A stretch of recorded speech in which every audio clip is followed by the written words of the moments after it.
सब गाइस, कैसे आप सभी लोग। आज हम केमिस्ट्री में चैप्टर 2 पढ़ने जा रहे हैं जिसका नाम है केमिकल बॉन्डिंग। तो चलिए स्टार्ट करते हैं। तो केमिकल बॉन्डिंग क्यों होता है, पहले इसके बारे में जान लेते हैं। केमिकल बॉन्डिंग इसलिए होता है ताकि जो एटम्स है वो स्टेबल हो सके। बॉन्डिंग जो होता है वो दो एटम्स के बीच में टेक्स प्लेस करता है, दो या दो से ज़्यादा। सिंगल एटम में ये होगा नहीं। तो बॉन्डिंग मतलब जुड़ना, जब जुड़ जाएगा। तो जुड़ता इसलिए ताकि वो स्टेबल हो सके। अब याद रखिएगा, नोबल गैस कभी भी बॉन्ड नहीं करता है किसी के साथ, क्योंकि वो पहले से स्टेबल होता है। जबकि जो बाकी सारे एटम्स है, हमारे सिलेबस में तो कैल्शियम तक है, तो वो सब स्टेबल नहीं रहते और वो बॉन्डिंग वहाँ पे टेक प्लेस करता है। अब चलिए बात कर लेते हैं बॉन्डिंग कितने टाइप्स के होते हैं और बॉन्डिंग क्या होता है। पहले ये बात करते हैं, what is a chemical bond. तो यहाँ लिखा है, देखिए, केमिकल बॉन्ड में be defined as the force of attraction between any two atoms in a molecule to maintain stability. तो केमिकल बॉन्ड एक ऐसा चीज़ है जो दो एटम्स या उससे ज़्यादा एटम्स के बीच में टेक्स प्लेस करता है ताकि वो एटम्स स्टेबल हो सके। स्टेबल मतलब उसका जो लास्ट सेल है वो कंप्लीट हो जाए, इसलिए। और कैसे वो बॉन्ड टेक्स प्लेस करेगा? By a force of attraction. तो दोनों के बीच में एक फोर्स ऑफ अट्रैक्शन होता है, एक फोर्स होता है।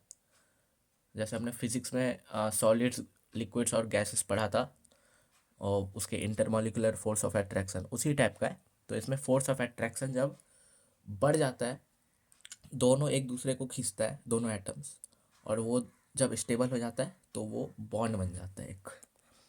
तो आइए जानते हैं कैसे कैसे बॉन्ड्स होते हैं। तो तीन तरह के बॉन्ड्स होते हैं। एक होता है आयोनिक बॉन्ड, यहाँ पे देखिए इलेक्ट्रोवैलेंट और आयोनिक। इलेक्ट्रोवैलेंट मतलब भी आयोनिक ही होता है, सेम बात है। और एक होता है कोवैलेंट बॉन्ड, एक होता है कोऑर्डिनेट बॉन्ड। आगे पढ़ेंगे, हम पहले जान लेते हैं आयोनिक बॉन्ड क्या होता है। आयोनिक बॉन्ड में आप देखो एक वर्ड है आयन छुपा हुआ। तो आयोनिक बॉन्ड आयन से ही होता है। इलेक्ट्रोवैलेंट आयोनिक सेम बात है। अब यहाँ पर देखो, an ion is a charged particle which is formed due to the gain or the loss of one or more electrons by an atom। Ion क्या होता है? आयन एक चार्ज्ड पार्टिकल होता है, एक पार्टिकल होता है जो चार्ज्ड होगा, और वो फॉर्म होगा गेन। गेन मतलब पाना, लूज मतलब खोना। गेन और द लॉस ऑफ वन और मोर इलेक्ट्रॉन्स। किसका पाना या खोना? इलेक्ट्रॉन्स का। बाय एन एटम, एटम के द्वारा।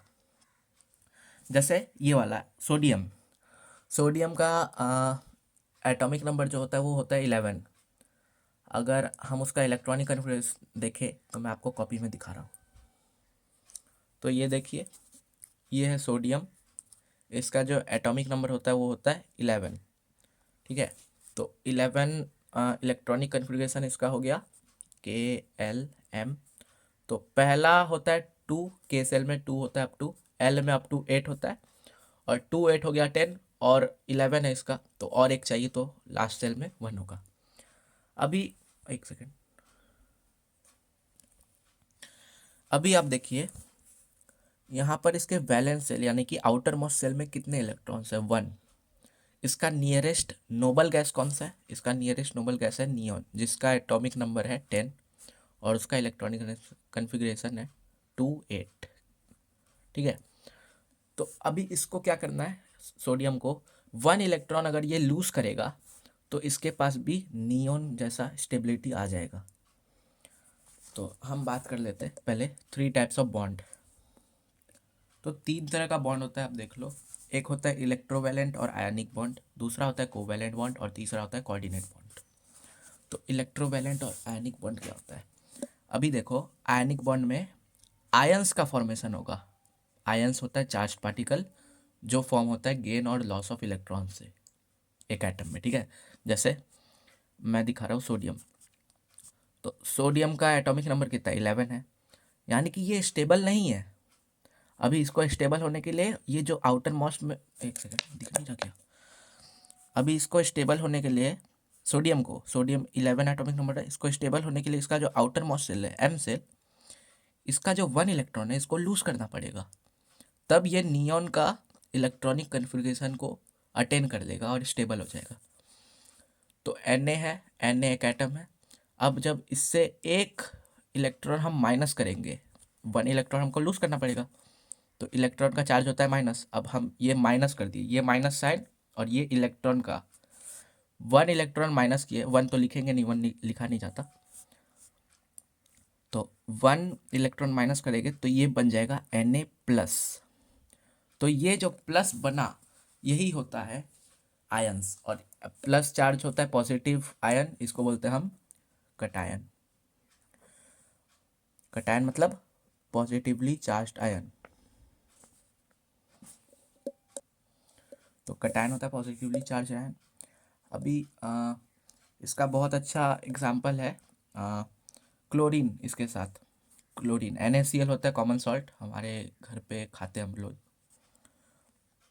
तो क्लोरीन आप देख लो एक बार, क्लोरीन का होता है, देख लो, क्लोरीन होता है 17, इसका K L M electronic configuration 2 8 10 हो गया, और 7 17 हो गया। अभी इसका नियरेस्ट नोबल गैस होता है आर्गन। आर्गन का हमारा होता है 18, और ये एक स्टेबल नोबल गैस है, एलिमेंट है, स्टेबल एलिमेंट है, 2 8 एंड 8, तो ये स्टेबल है। अभी क्लोरीन को एक इलेक्ट्रॉन और चाहिए, क्लोरीन को एक इलेक्ट्रॉन और चाहिए ताकि वो आर्गन जैसा स्टेबल हो सके। उसके लिए हमको क्या करना पड़ेगा, क्लोरीन में हम एक इलेक्ट्रॉन को ऐड कर देंगे। अब ऐड कर दिए तो क्लोरीन आयन बन गया। कौन सा आयन बनेगा, क्लोरीन माइनस, इसको बोलते हैं हम अनायन।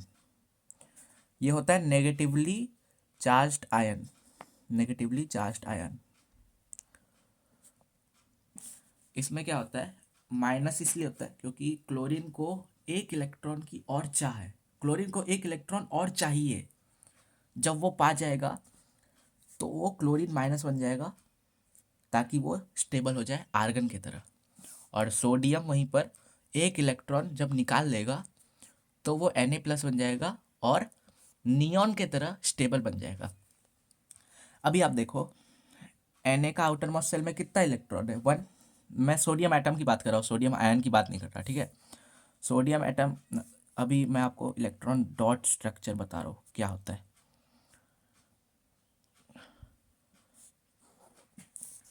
पिछले वीडियो में मैंने आपको बताया था सारे सेल्स के इलेक्ट्रॉन्स को सजा के। अभी इलेक्ट्रॉन डॉट स्ट्रक्चर में क्या होता है ना, जो आउटर मोस्ट यानी कि वैलेंस सेल है, वैलेंस सेल में जितने इलेक्ट्रॉन्स होते हैं उतने इलेक्ट्रॉन्स को हमको यहाँ पर दिखाना होता है। तो कितने इलेक्ट्रॉन्स है सोडियम के आउटर मोस्ट सेल में, सोडियम एटम की बात कर रहा हूँ, 1 है, ठीक है। तो 1 हम यहाँ पे इलेक्ट्रॉन दिखा देंगे, ठीक है, प्लस Cl, क्लोरीन, ठीक है। अब क्लोरीन में आउटर मोस्ट सेल में कितने क्लोरीन एटम, 7 है, तो 1 2 3 4 5 6 एंड 7। अभी यहाँ पे गौर से आप देखिए, ये एक इलेक्ट्रॉन अगर लूज कर देगा, सोडियम अगर एक इलेक्ट्रॉन लूज कर देगा तो सोडियम नियॉन की तरह स्टेबल हो जाएगा, है कि नहीं, बात सही है ना। सोडियम अगर एक इलेक्ट्रॉन लूज कर देगा तो सोडियम नियॉन की तरह स्टेबल हो जाएगा, 2 8। क्लोरीन अगर एक इलेक्ट्रॉन गेन कर लेगा तो ये आर्गन की तरह स्टेबल हो जाएगा, 2 8 एंड 8, ठीक है।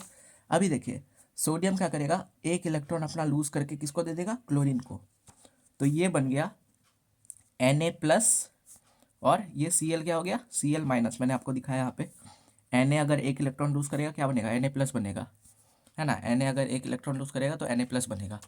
और क्लोरीन अगर एक इलेक्ट्रॉन गेन करेगा, यहाँ पे गेन कर दिया, सोडियम ने इसको दे दिया, क्लोरीन ने एक गेन कर लिया, तो जब क्लोरीन एक इलेक्ट्रॉन गेन कर लेगा तो क्लोरीन माइनस बन जाएगा।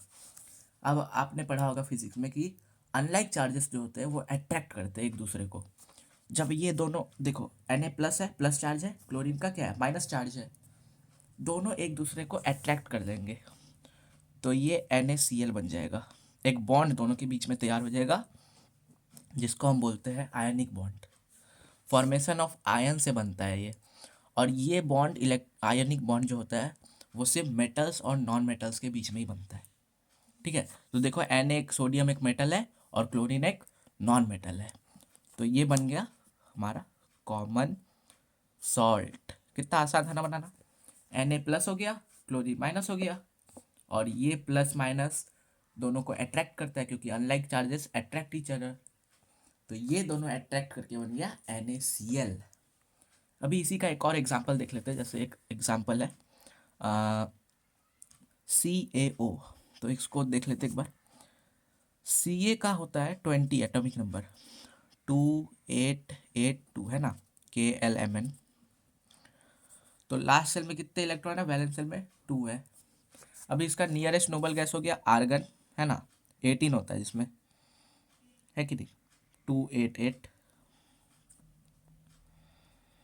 तो कैल्शियम के पास 2 इलेक्ट्रॉन ज़्यादा है आर्गन से। अगर ये 2 इलेक्ट्रॉन को लूज कर देगा तो ये एक स्टेबल एटम बन जाएगा। अभी ऑक्सीजन देख लेते हैं। ऑक्सीजन का कितना होता है, 8 होता है एटॉमिक नंबर, तो KL26 है ना। नियरेस्ट नोबल गैस इसका कौन सा होगा बताइए, नियॉन होगा, 10 एटॉमिक नंबर होता है, 28 है ना। तो ऑक्सीजन के पास नियॉन से 2 इलेक्ट्रॉन्स कम है ना। अगर इसको 2 इलेक्ट्रॉन्स मिल गए ऑक्सीजन को तो ये नियॉन की तरह स्टेबल हो जाएगा।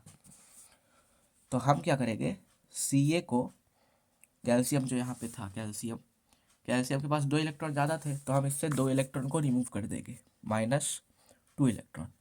तो ये क्या बन जाएगा, Ca2+, कटायन बन जाएगा। जब हमने इससे 2 इलेक्ट्रॉन को हटा दिया, निकाल दिया, तो ये आर्गन जैसा स्टेबिलिटी पा गया और ये बन गया कटायन Ca2+। अभी ऑक्सीजन का भी वैसे ही, ऑक्सीजन का क्या है, ऑक्सीजन को 2 इलेक्ट्रॉन चाहिए तो हम इसमें 2 इलेक्ट्रॉन ऐड कर देंगे, ऑक्सीजन प्लस 2 इलेक्ट्रॉन, तो ये बन जाएगा ऑक्सीजन 2-। जब ऐड करेंगे तो माइनस चार्ज आ जाएगा, जब रिमूव करेंगे इलेक्ट्रॉन तो प्लस चार्ज आ जाएगा, तो ये बन गया अनायन। अभी Ca का देखिए, Ca का कितना है, 2+ है चार्ज, और ऑक्सीजन का वहीं पे कितना है, 2-। देखिए 2 यहाँ पे भी है, 2 यहाँ पे भी है, यहाँ प्लस है यहाँ माइनस है ना। तो अनलाइक चार्जेस क्या करेंगे, अट्रैक्ट कर लेंगे, बन गया ये CaO, इसका नाम होता है कैल्शियम ऑक्साइड, और ये एक आयोनिक बॉन्ड है। बात समझ में आई।